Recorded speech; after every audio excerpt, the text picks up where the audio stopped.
kalian akan menyadari bahwa Indonesia tidak lagi sekedar berencana atau berwacana. Kita sedang berada di tengah-tengah kudeta logistik global yang paling ambisius dalam sejarah modern Nusantara.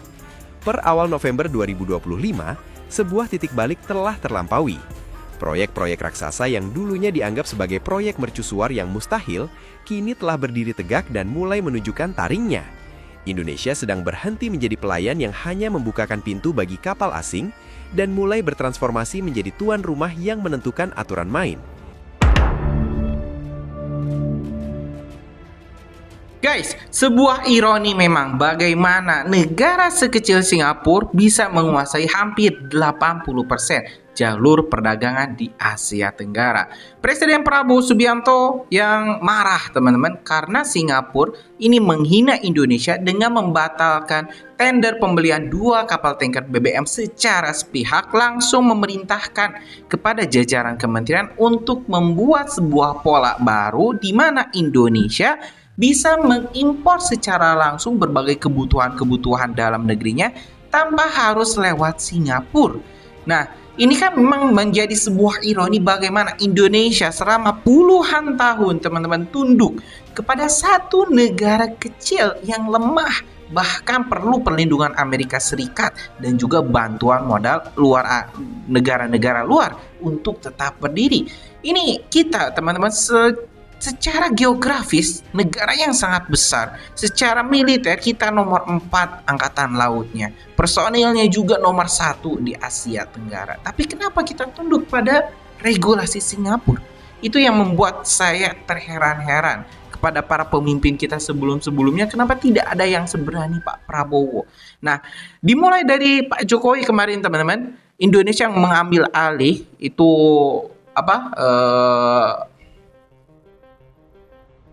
Indonesia mengambil alih ruang udara Kepri kalau nggak salah ya. Nah, di mana Indonesia selama puluhan tahun teman-teman kalau ada pesawat yang melewati Indonesia jalur udaranya tapi harus laporan ke Singapura, dan di zaman Pak Jokowi kemarin ya diambil alih. Itu adalah langkah bagus, langkah positif menunjukkan bahwa dominasi Indonesia atau kedaulatan Indonesia bisa ditegakkan. Nah, jadi insiden kemarin di mana ya Singapura membatalkan secara sepihak pembelian 2 kapal tanker BBM ini harus ditindaklanjuti. Pak Prabowo pun teman-teman ingin ada jalur logistik baru yang tidak menggunakan Singapura sebagai brokernya. Jadi sebenarnya broker itu Singapura itu cuma broker teman-teman ya. Ya calo lah kalau bahasa kitanya itu. Kita butuh apa? Kita kontak Singapura, Singapura yang memenuhi. Mudahnya kayak gitu awalnya. Tapi sekarang kan tidak seperti itu.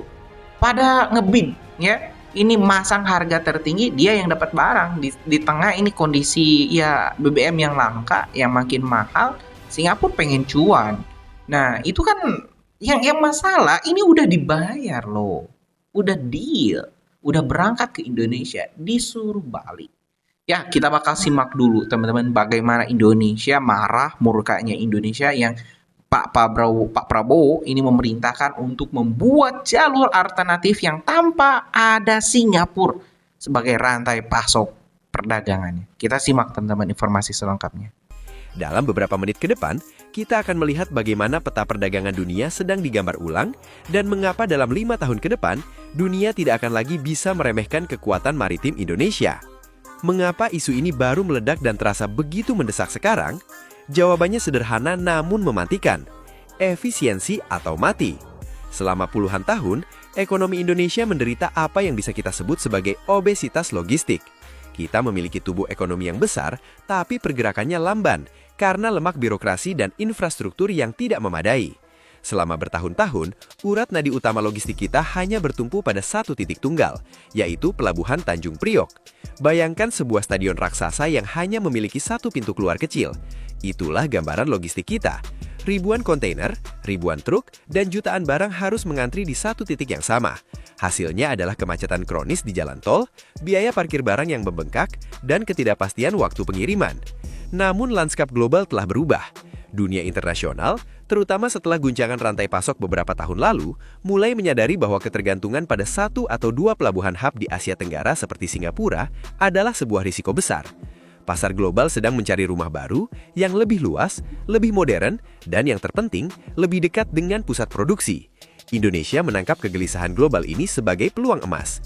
Kita tidak membangun pelabuhan hanya karena ingin terlihat keren di mata dunia, melainkan karena kita sadar bahwa tanpa infrastruktur kelas dunia, kekayaan sumber daya alam kita hanya akan terus menjadi bancakan bangsa lain yang memiliki sistem logistik lebih efisien. Mari kita bedah secara mendalam apa yang sedang terjadi di Jawa Barat melalui proyek Pelabuhan Patimban. Per November 2025, progres pembangunan paket 6 telah mencapai angka yang sangat signifikan, yakni 72,89%. Angka ini bukan sekedar statistik untuk laporan kementerian. Ini adalah bukti nyata bahwa pengerjaan di lapangan dilakukan dengan kecepatan yang luar biasa, bahkan ditarik lebih cepat dari jadwal kontrak aslinya.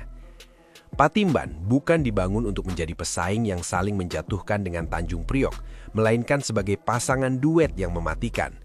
Dengan target kapasitas mencapai 7,5 juta TEUs, Patimban dirancang dengan spesialisasi yang tajam sebagai pusat logistik modern yang mampu menangani kapal-kapal besar pengangkut kendaraan bermotor dan produk manufaktur. Ada data tersembunyi yang jarang dibahas oleh media arus utama. Fokus Patimban pada industri otomotif adalah langkah strategis untuk mengunci posisi Indonesia sebagai hub kendaraan listrik atau EV di masa depan. Dengan menghubungkan pelabuhan ini secara langsung melalui akses tol ke kawasan industri di Bekasi, Karawang, dan Purwakarta, kita sedang memotong jalur distribusi darat yang selama ini menjadi momok bagi para eksportir. Secara matematis, efisiensi yang ditawarkan Patimban adalah sebuah kemenangan telak. Jika kita memasukkan variabel biaya logistik sebagai hasil kali dari waktu tempuh dikalikan konsumsi bahan bakar, ditambah dengan biaya kesempatan akibat kemacetan, maka kehadiran Patimban akan secara otomatis menurunkan harga pokok produksi barang-barang manufaktur kita. Dalam logika ekonomi yang sederhana, jika Patimban mampu memangkas waktu distribusi barang dari pabrik ke kapal hingga 40%, maka daya saing produk kita di pasar global akan meningkat drastis. Ini ibaratnya seperti kita selama ini memiliki sebuah toko kelontong yang sangat ramai, tapi letaknya di gang sempit yang sulit dijangkau pembeli. Sekarang, kita membangun sebuah supermarket raksasa tepat di pinggir jalan raya utama yang terintegrasi langsung dengan gudang produsennya. Tidak ada lagi waktu yang terbuang hanya untuk mengantre masuk, tidak ada lagi biaya tambahan untuk calo jalur distribusi, dan hasilnya adalah barang-barang yang lebih murah bagi konsumen, serta keuntungan yang lebih sehat bagi para pekerja di dalamnya. Namun ambisi Indonesia tidak berhenti di Pulau Jawa. Jika Patimban adalah otot manufaktur, maka pelabuhan Kuala Tanjung di Sumatera Utara adalah senjata geopolitik kita untuk menaklukkan jalur perdagangan paling strategis di planet ini, Selat Malaka. Selama berabad-abad, Selat Malaka adalah jalur emas, namun Indonesia lebih sering hanya menjadi penonton dari pinggir jalan saat kapal-kapal tanker raksasa dan kapal induk kontainer melintas membawa kemakmuran ke pelabuhan tetangga. Kuala Tanjung mengubah aturan main tersebut secara total. Keunggulan geografisnya tidak tertandingi. Ia berada tepat di jalur nadi perdagangan dunia. Konsepnya pun sangat berani, yakni sebagai Industrial Gateway Port. Ini berarti Kuala Tanjung bukan hanya tempat bongkar muat barang yang numpang lewat. Pelabuhan ini terintegrasi dengan kawasan industri skala raksasa di daratannya. Bayangkan kapal dari Eropa membawa bahan mentah, diturunkan di Kuala Tanjung, diolah di pabrik-pabrik di sekitarnya menjadi barang setengah jadi atau barang jadi, kemudian dimuat kembali ke kapal untuk dikirim ke Cina atau Jepang. Kita tidak lagi hanya mendapatkan uang dari biaya sandar kapal, tapi kita mendapatkan nilai tambah industri, menciptakan ribuan lapangan kerja, dan membangun ekosistem ekonomi yang mandiri. Strategi cerdas lainnya adalah kolaborasi internasional yang dilakukan Pelindo dengan menggandeng Port of Rotterdam Authority. Mengapa ini penting? Karena Rotterdam adalah salah satu operator pelabuhan paling berpengalaman dan tercanggih di dunia. Dengan membawa mereka masuk, Indonesia tidak hanya membawa modal investasi, tapi juga melakukan transfer teknologi dan standar operasional kelas dunia. Pernahkah kalian membayangkan apa yang sebenarnya terjadi di balik gedung-gedung kaca yang menjulang di kawasan Marina Bay, Singapura? Dari luar, semuanya terlihat tenang. Para pejabat dan pengusaha tersenyum di depan kamera. Konferensi pers berjalan rapi, dan media internasional masih sering menggambarkan Singapura sebagai pusat perdagangan yang tak tergoyahkan di Asia. Namun, jika kita melihat lebih dalam, ada satu pertanyaan yang mulai muncul di banyak kalangan. Apakah dominasi Singapura sebagai pengendali jalur perdagangan di Selat Malaka sedang memasuki masa paling genting dalam sejarahnya? Selama lebih dari 5 dekade, Singapura menikmati posisi yang sangat strategis. Negara kota kecil ini berdiri tepat di salah satu jalur pelayaran tersibuk di dunia. Kapal-kapal dari Timur Tengah yang membawa minyak, kapal dari Eropa yang mengangkut barang industri, hingga kapal dari Asia Timur yang membawa komoditas manufaktur, hampir semuanya melewati Selat Malaka. Disinilah Singapura membangun kekuatannya. Mereka menjadikan pelabuhan sebagai mesin ekonomi utama, mengembangkan sistem logistik modern, dan mengubah diri menjadi pusat keuangan serta perdagangan internasional. Namun, ada satu hal yang sebenarnya sudah lama disadari oleh para perencana strategis Singapura sendiri. Posisi mereka sangat bergantung pada satu faktor penting, yaitu jalur perdagangan dunia. Selama kapal-kapal besar terus melewati Selat Malaka, Singapura akan tetap menjadi pemain utama. Tetapi jika jalur itu bergeser, walaupun hanya sedikit, maka keseimbangan ekonomi kawasan bisa berubah secara drastis. Pemikiran ini bahkan pernah diungkapkan secara jujur oleh pendiri Singapura, Lee Kuan Yew. Dalam berbagai tulisan dan wawancaranya, ia sering menegaskan bahwa kelangsungan hidup negaranya sangat bergantung pada status pelabuhan internasional.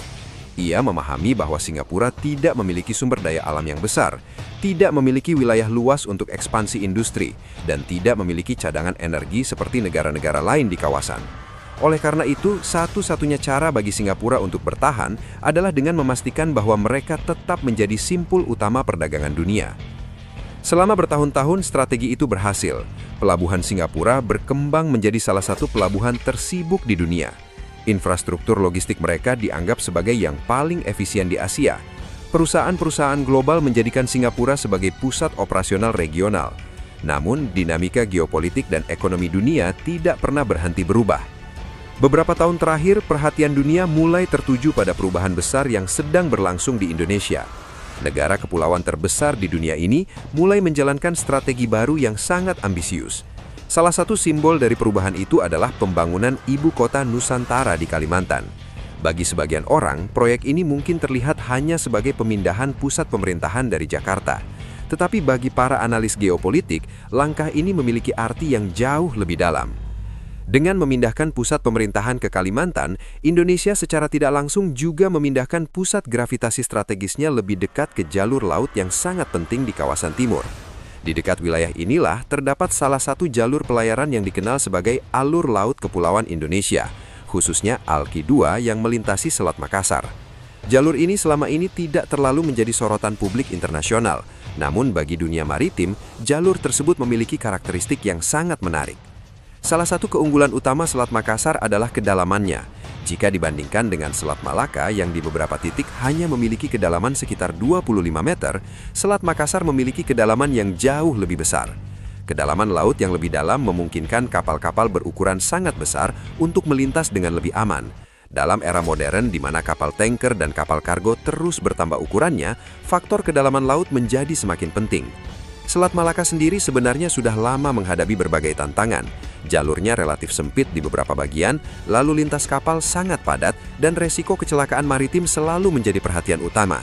Para peneliti maritim internasional telah lama mengingatkan bahwa jika volume perdagangan global terus meningkat, maka ketergantungan dunia pada satu jalur sempit seperti Selat Malaka dapat menjadi masalah serius. Di sisi lain, jalur alternatif yang lebih dalam dan lebih luas seperti Selat Makassar mulai dilihat sebagai kemungkinan baru bagi masa depan pelayaran global. Indonesia sebagai negara kepulauan memiliki keuntungan geografis yang sangat unik. Dengan ribuan pulau yang tersebar di antara dua samudra besar, Indonesia sebenarnya berada di posisi strategis untuk mengelola berbagai jalur pelayaran internasional. Perubahan ini tidak berarti bahwa Singapura akan langsung kehilangan perannya. Negara kota tersebut masih memiliki infrastruktur pelabuhan yang sangat maju, jaringan keuangan global yang kuat, serta reputasi internasional sebagai pusat perdagangan yang efisien. Namun, kenyataannya persaingan di kawasan Asia Tenggara semakin kompleks. Selain faktor jalur laut, Singapura juga menghadapi tantangan lain yang tidak kalah penting, yaitu keterbatasan wilayah. Luas negara tersebut relatif kecil dibandingkan dengan negara-negara tetangganya. Untuk mengatasi keterbatasan lahan, pemerintah Singapura selama bertahun-tahun melakukan reklamasi pantai untuk menambah wilayah daratan. Langkah ini memang berhasil memperluas kota dan pelabuhan mereka, tetapi pada akhirnya tetap ada batas yang tidak bisa dilampaui. Keterbatasan ruang juga berdampak pada biaya ekonomi.